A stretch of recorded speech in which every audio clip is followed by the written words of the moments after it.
Last time we are discussing about the acid and the chemical properties of acid, and all the chemical properties of acids are completed now.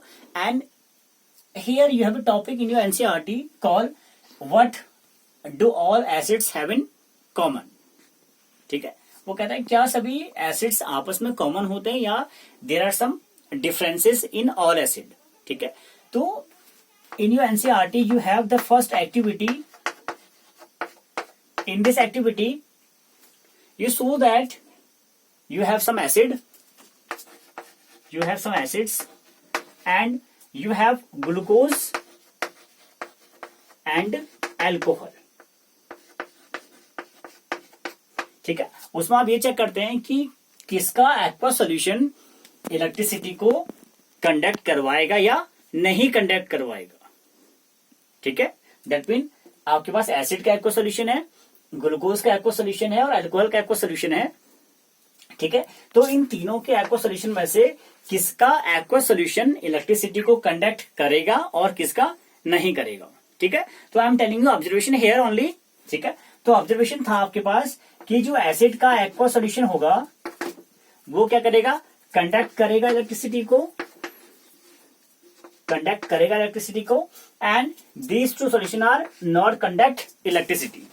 ठीक है, तो इसके बारे में बात करते हैं कि ऐसा क्यों हुआ. ठीक है, क्योंकि ग्लूकोज और अल्कोहल भी कुछ ना कुछ देगा वाटर में डिसॉल्व करने पे, एसिड भी देता है कुछ वाटर में डिसॉल्व करने पे. ठीक है, तो आपके पास एसिड था. ठीक है, सपोज यू हैव HCl, आप वाटर में डिसॉल्व कर रहे हैं. ठीक है, तो आपको क्या मिलता है, फर्स्टली एचाइन मिलते हैं, एचाइन. ठीक है, और अगर आप ग्लूकोज या अल्कोहल को ब्रेक करते हैं, ठीक है, alcohol suppose I am taking here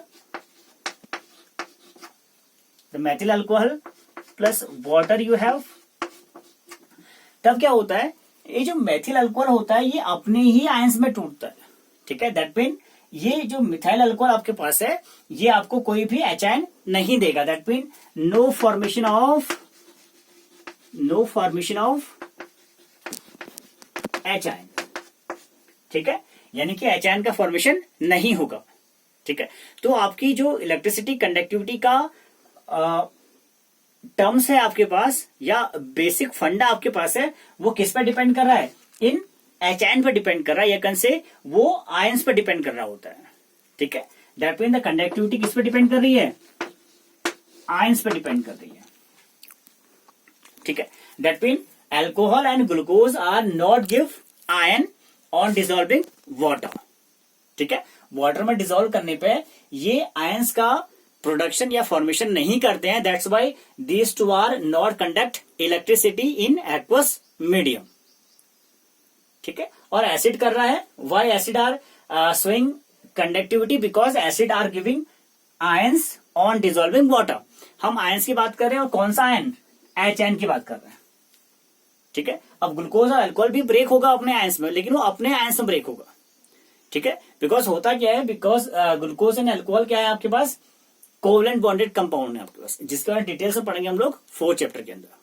ठीक है, बट यहां हम लोग इतना समझेंगे कि जो एचाइन होगा वो रिस्पॉन्सिबल होगा for conducting electricity and this will not conduct electricity. Clear? So this is all about your activity in your NCERT based on this topic. What do all acids have in common? ठीक है, तो ये बात समझ गए. तो इसके बाद सिंपली बात करते हैं जो हम पहले भी बात कर चुके हैं कि जो आपका एसिड होगा वो वाटर में डिसॉल्व करने पे क्या देता है. ठीक है, ऑब्वियसली एचाइन देगा. ठीक है, that mean you have the next topic, you can से you have the acid, you have water. तो क्या मिलता है आपको, H पॉजिटिव आयन मिलते हैं बच्चों.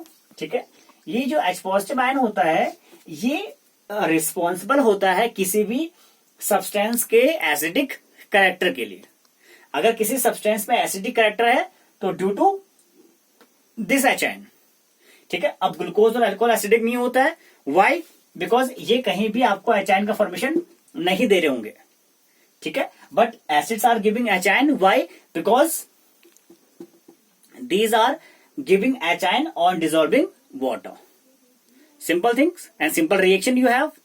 ठीक है, अब हुआ क्या, हम एक बात याद रखेंगे, जो आपका H पॉजिटिव आयन होता है, दीज आर वेरी अनस्टेबल। ठीक है, होता क्या है, अनस्टेबल होता है, यानी कि H पॉजिटिव आयन एग्जिस्ट नहीं करेगा इन दिस फॉर्म। ठीक है, तो कैसे एग्जिस्ट करेगा, ठीक है, आपने एसिड लिया, वाटर लिया, एच मिला आपको, तो यही जो एच था ये अगेन वाटर से कंबाइन करेगा एंड आपको इस किस्म का एक कंपाउंड मिलेगा या आयंस मिलेगा, जिसे हम बोलते हैं हाइड्रोनियम आयन। ठीक है, the name of this ion is hydronium ion, hydronium ion. ठीक है, और ये जो हाइड्रोनियम आयन आपके पास है, this is very stable form of this H ion. ठीक है, आप एच आयन लिखें या H3O पॉजिटिव लिखें, both two are the same. ठीक है, दोनों सेम है, बट कई बार क्या होता है, डिफरेंस होता है। H पॉजिटिव क्या होता है, अनस्टेबल होता है, but H3O positive is called hydronium ion and very stable form of this acid ions. ठीक है, this is stable, this is not stable. ठीक है, बट दोनों में से आप कोई भी यूज कर सकते हैं, डिपेंड ऑन यू। ठीक है, you have effect of water. ठीक है, इफेक्ट ऑफ वाटर का मीन्स क्या होगा कि आपका एसिड पे वाटर का कैसा इफेक्ट पड़ रहा होगा। ठीक है, अभी आपने क्या बोला, suppose I am taking HCl plus water, क्या मिलेगा बच्चों, जैसा हमको पहले से पता है, अपने आयंस में ब्रेक हो जाएगा। डेट मीन आप इसे लिखते थे H positive plus Cl negative. ठीक है, H positive plus Cl negative आपके पास है। ठीक है, अब Cl नेगेटिव जो आपके पास है और जो H पॉजिटिव है, ये H पॉजिटिव किसके लिए रिस्पॉन्सिबल है, for acidic character, for acidic behaviour of this HCl। अगर जब तक HCl आपको H पॉजिटिव नहीं देगा, तब तक आप नहीं बोलोगे HCl क्या है आपका, एसिडिक है या बेसिक है, क्योंकि हमें पता है जो एसिड होते हैं वो केवल वाटर में घोलने पे ही, डिसॉल्व करने पे क्या देंगे आपको, H पॉजिटिव देंगे, अदरवाइज नहीं देंगे। ठीक है, और सेकंड केस मैंने बोला था आपको अभी, HCl प्लस वाटर क्या देता है आपको, हाइड्रोनियम आयन देता है, दैट मीन H3O पॉजिटिव।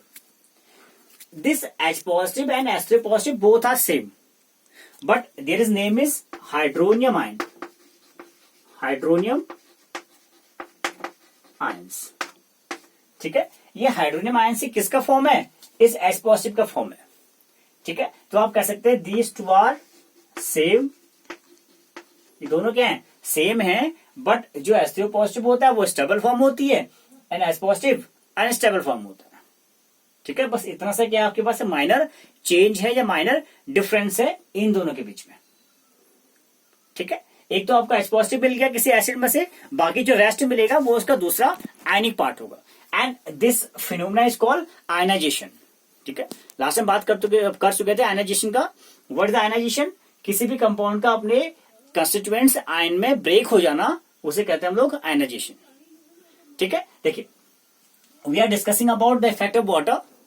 ठीक है, अब इफेक्ट ऑफ वाटर में हम बात करेंगे टू थिंग्स का, two things that mean the first is strong acid,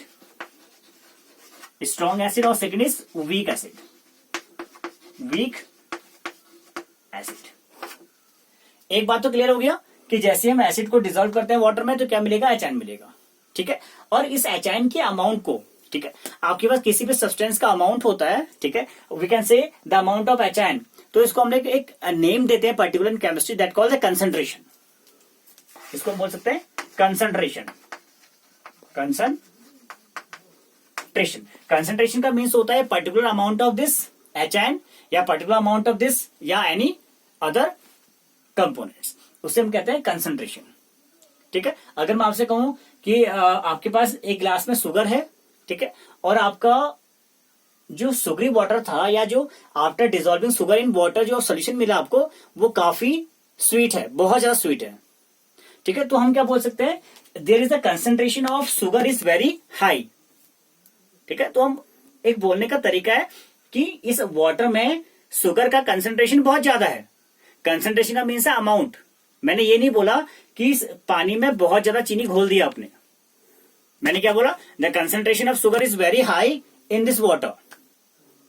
ठीक है, एक वर्ड यूज किया कंसंट्रेशन, तो कंसंट्रेशन को आप कह सकते हैं अमाउंट, ठीक है, तो आप क्या लिख सकते हैं, इसको अमाउंट लिख सकते हैं, क्या लिख सकते हैं, अमाउंट लिख सकते हैं, ठीक है। यानी किसी सब्सटेंस के अमाउंट को आप क्या बोलते हैं, कंसंट्रेशन बोलते हैं इन देयर एक्वा सॉल्यूशन, ठीक है। मैंने ये नहीं बोला HCl का कंसंट्रेशन बहुत ज्यादा है, कहां ज्यादा है भैया, वाटर में ज्यादा है, ठीक है।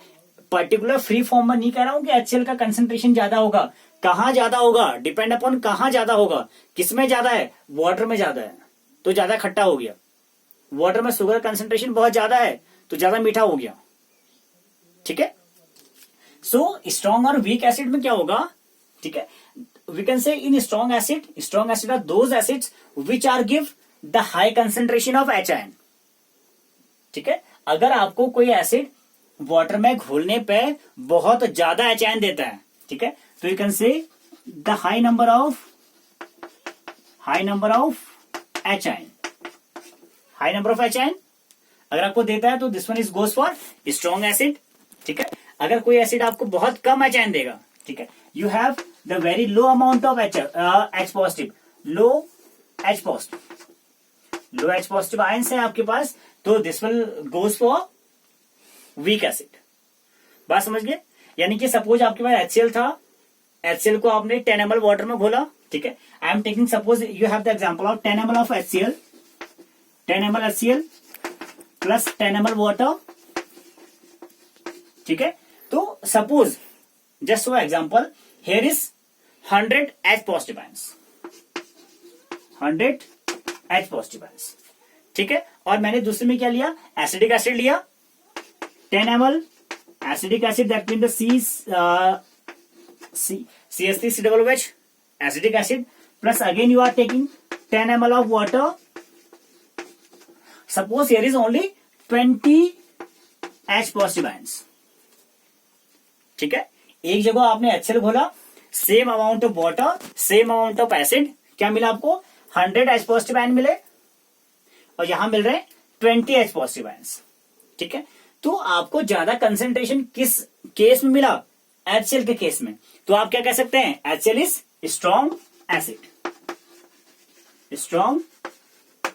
Acid and this one is called the weak acid, strong acid and week acid, ठीक है। स्ट्रॉन्ग कब हुआ, जब ज्यादा H आयन मिल रहे हैं आपको, you have the more concentration of H ion is called strong acid, and the lower concentration of H ion is called weak acid, ठीक है। So these two phenomena that of strong और weak acid is depend upon the concentration of H ion, या you can say the amount of H ion, कितना H ion आपको मिल रहा है water में डिसॉल्व करने पे किसी पर्टिकुलर एसिड्स को और पर्टिकुलर अमाउंट ऑफ वाटर के साथ, ठीक है। तो इसे आप कहते हैं स्ट्रॉन्ग और वीक, ठीक है। और एक वेरी इंपॉर्टेंट एक यहां पे एक टर्म्स निकल के आता है, ठीक है, आफ्टर स्ट्रॉन्ग और वीक एसिड का, जिसको हम बोलते हैं dilution. A terms is called dilution और कंसंट्रेट। मैं पहले भी बात कर चुका था आपके साथ कि डाइल्यूट किसे कहते हैं, कंसंट्रेट किसे कहते हैं सॉल्यूशन को, ठीक है। बट फिर भी हम यहां पर डिस्कस कर रहे हैं particular topic effect of water, तो यहां पे डिस्कस कर लेते हैं व्हाट इज द डाइल्यूशन और what is the concentrate solution, ठीक है। हम बात कर रहे हैं आपका इफेक्ट ऑफ वाटर, ठीक है। जैसे मैंने पहले कहा था इफेक्ट ऑफ वाटर में बात करेंगे हम लोग डाइल्यूट और कंसंट्रेट का, ठीक है। अब सपोज हम एक घर में एग्जांपल लेते हैं, आपके पास क्या था, you have 1 teaspoon lemon juice, ठीक है, यू हैव लेमन जूस, ठीक है, या मैं कह सकता हूं आपको you have the 1 ml of lemon juice, 1 ml lemon juice आपके पास है, और आपके पास क्या था 1 ml वाटर आपके पास है, ठीक है। तो आप ये बोलेंगे कि आपका जो वाटर था वो कहीं ना कहीं सोरनेस है, उसके अंदर खट्टापन है उस पानी के अंदर, ठीक है। तो सोरनेस है आपके पास, सोरनेस है, ठीक है। Suppose you have the same 1 ml lemon juice plus you have the 2 litre of water, 2 litre of water, ठीक है। अब देखिए आपका अमाउंट ऑफ वाटर क्या हो गया, बढ़ गया, ठीक है। तो आप कह सकते हैं सोरनेस क्या हो गया, खत्म हो गया, ठीक है। किसी भी आपने लेमन जूस में बहुत सारा पानी ऐड कर दिया, ठीक है, तो लेमन जूस का खट्टापन क्या हो गया, खत्म हो गया। लेमन जूस का खट्टापन क्या हो गया, खत्म हो गया। ठीक है, तो क्वेश्चन ये अराइज होता है माइंड में कि जो लेमन जूस अभी तक था खट्टा, वो अभी कहां गायब हो गया। ठीक है, एक बात तो हमें ये पता है कि जैसे हम किसी एसिड को वाटर में डिसॉल्व करते हैं तो क्या मिलता है आपको, HN मिलता है, या यू कैन से directly the concentration of HN आपको मिलते हैं। ठीक है, रिएक्शन ये था आपके पास, बार बार कह चुके हैं रिएक्शन को, H positive, and this H positive is called the concentration of HN या कंसेंट्रेशन ऑफ हाइड्रोनियम आयन। ठीक है, ये आपको मिला, कुछ पर्टिकुलर अमाउंट आपको मिल गया H पॉजिटिव का। ठीक है, अब आप बार बार इस H पॉजिटिव में वाटर डालते जा रहे हैं, डिसॉल्व करते जा रहे हैं, तो एक टाइम ऐसा आएगा जब H पॉजिटिव आयन क्या होंगे, डिसअपेयर हो जाएंगे फ्रॉम योर सॉल्यूशन। वो डिसअपेयर कहां होंगे, कैसे होंगे, हम बात करेंगे बाद में, जब आएगा water is called the universal solvent, वहां बात करेंगे। ठीक है, बट क्वेश्चन ये होता है कि अगर आप किसी सब्सटेंस में बार बार वाटर को ऐड कर रहे हैं, ठीक, और उसमें किसी पर्टिकुलर आयंस का कंसंट्रेशन लोअर हो गया, कम हो गया, so this one is called dilute. ठीक है, और कंसंट्रेट क्या होता है, कंसंट्रेट सॉल्यूशन वो सॉल्यूशन होगा जहां पे अमाउंट ऑफ वाटर क्या होगा, बहुत कम होगा। There is very low amount of water is present in any solution, is called concentrate solution. और डाइल्यूट सॉल्यूशन क्या होंगे, जहां पर आपने बहुत सारा पानी ऐड कर दिया, उसे आप कहेंगे डाइल्यूट सॉल्यूशन। ठीक है, लेबोरेटरी में आप देखते हैं कि we have the 2 type of acids या 2 type of beaker we have simply. ठीक है, जिसमें आप एसिड्स वगैरह रखते हैं, एक में लिखा रहता है डाइल्यूट इन दिस मैनर, ठीक है, और एक में लिखा रहता है कंसंट्रेट। ठीक है, कंसंट्रेट लिखा रहता है। डाइल्यूट का मीन्स क्या होता है, बहुत कम अमाउंट ऑफ एसिड है, मोर अमाउंट ऑफ क्या है, वाटर। वाटर क्या आपका, बहुत ज्यादा वाटर है। कंसंट्रेट का मीन्स क्या होगा, very low water, high water, low water. ठीक है, लो वाटर जब होगा तो आपके पास ज्यादा कंसंट्रेशन होगा HN का। ठीक है, और ज्यादा वाटर होगा तो बहुत कम कंसंट्रेशन होगा HN का। तो in this effect of water में आप कह सकते हैं, on adding water in any acid solution the concentration of HN will be decreases, HN का कंसंट्रेशन क्या हो जाएगा, बहुत कम हो जाएगा। And on adding acid in acid, ठीक है, आपके पास H पॉजिटिव आयन थे, आप फिर से H पॉजिटिव आयन ऐड कर रहे हैं, तो क्या होगा, the concentration of HN will be increases. ठीक है, एसिड में एसिड डालने पे HN का कंसंट्रेशन बढ़ेगा, और HN में वाटर डालने पे HN का कंसंट्रेशन डिक्रीज हो जाएगा। So these are called the effect of water. Clear? So your topic acid and the physical nature of acid and the chemical nature of acid, you can say the chemical reaction of acid are completed, and this is the last topic of your NCERT of acid called effect of water. So next we will discuss about the base and the basic